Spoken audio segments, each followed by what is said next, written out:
Hello बच्चों, let's read our question. ये assertion और रीजन का क्वेश्चन है। असर्शन क्या बोल रहा है? Some cells undergo G0 phase due to inactivation of cell cycle.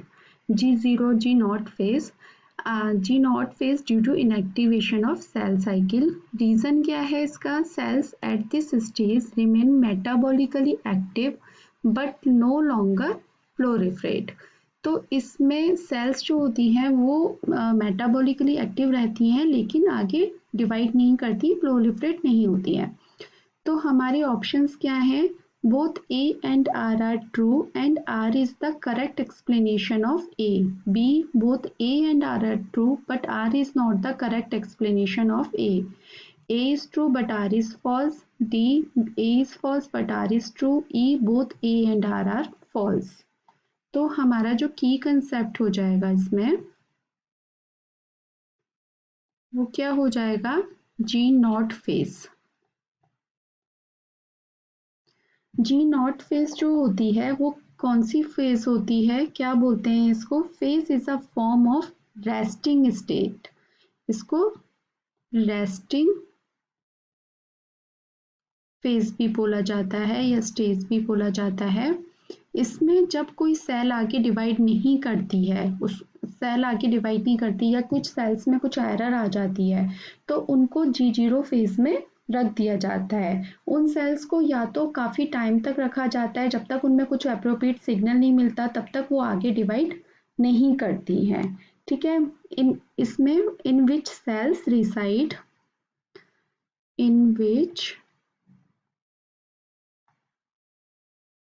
cells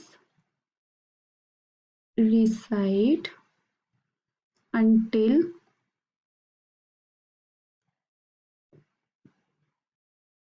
they receive appropriate signals.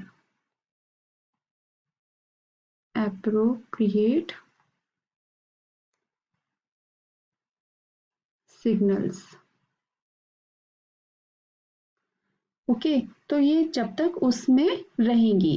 अब G0 फेज में जब तक सेल जो रहती हैं वो कैसी रहती है? मेटाबॉलिकली एक्टिव तो रहती हैं लेकिन आगे डिवाइड नहीं करती, मतलब नो लॉन्गर डिवाइड या प्रोलिफरेशन नहीं होता है उनमें। रिमेन मेटाबॉलिकली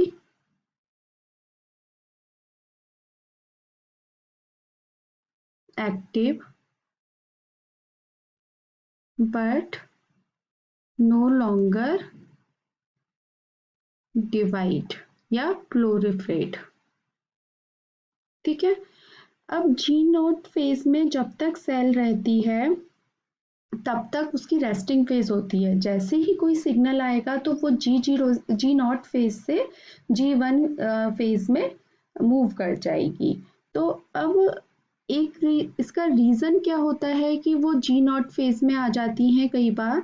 तो G0 फेज में एक रीज़न ये भी है कि due to lack of nutrients which are necessary for the cells to divide. Due to lack of nutrient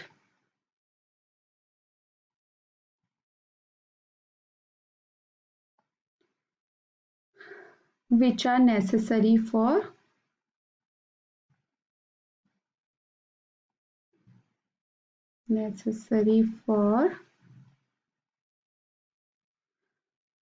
cells to divide।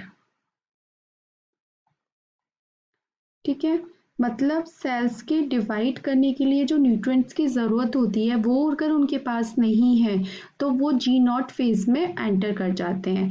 अच्छा, कुछ एक रीज़न ये भी है कि अगर किसी सेल में कुछ एरर आ गई है G1 फेज के टाइम पर या G2 फेज के टाइम पर, तो वो जो सेल्स होती हैं उनको G0 फेज में भेज दिया जाता है रेस्टिंग के लिए या उनको ठीक होने का टाइम देने के लिए। तो इसीलिए जो ये G0 फेज होती है ये रेस्टिंग फेज के नाम से हम इसको जानते हैं। तो अब हम देख लेते हैं अपना असर्शन क्या है हमारा। Some cells undergo G not phase due to inactivation of cell cycle. हाँ, तो जब सेल साइकिल में उनका कुछ काम नहीं होता, उनको कोई अप्रोप्रिएट सिग्नल नहीं मिलता है, तो वो जी नॉट फेज में ही चली जाती हैं। तो हमारा असर्शन बिल्कुल ठीक है। रीजन क्या बोल रहा है, cells at this stage remain metabolically active but no longer proliferate.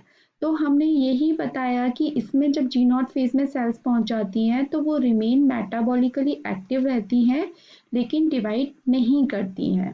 तो हमारा ये रीजन भी ठीक है, लेकिन ये असर्शन के लिए रीजन वो सही नहीं है। असर्शन जो कह रहा है जी नॉट फेज में जाती है तो सेल साइकिल के टाइम पर जो इनएक्टिवेशन हो जाता है उसकी वजह से मतलब जी नॉट फेज में चली जाती है, लेकिन ये कोई रीज़न नहीं है कि ये मेटाबॉलिकली एक्टिव है और आगे डिवाइड नहीं करती है। हाँ, जी नॉट फेज में पहुंचने के बाद वो ऐसा ही करती है, लेकिन उनका जो रीज़न है वो हम क्या देंगे कि due to lack of nutrient which are necessary for the cells to divide. इन न्यूट्रिएंट्स की कमी के कारण वो किसमें जी नॉट फेज में चली जाती हैं। तो हमारा अगर ये होता उसकी जगह तो हमारा रीज़न ठीक होता, लेकिन वो ट्रू तो है रीज़न, लेकिन असर्शन के लिए रीज़न वो एक्सप्लेन जो कर रहा है वो नहीं सही कर रहा है, जस्टिफाई नहीं कर रहा है।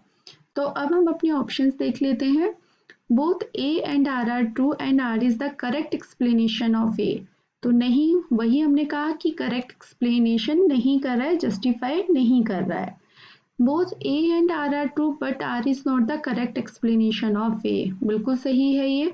A is true but R is false, no, दोनों ही ट्रू है। A is false but R is true, no, दोनों ही ट्रू है। Both A and R false, दोनों ही ट्रू है। तो हमारा जो आंसर बनेगा वो बनेगा option B, both A and R true but R is not the correct explanation of A. I hope आपको ये आंसर समझ में आया होगा। Thank you so much, all the best.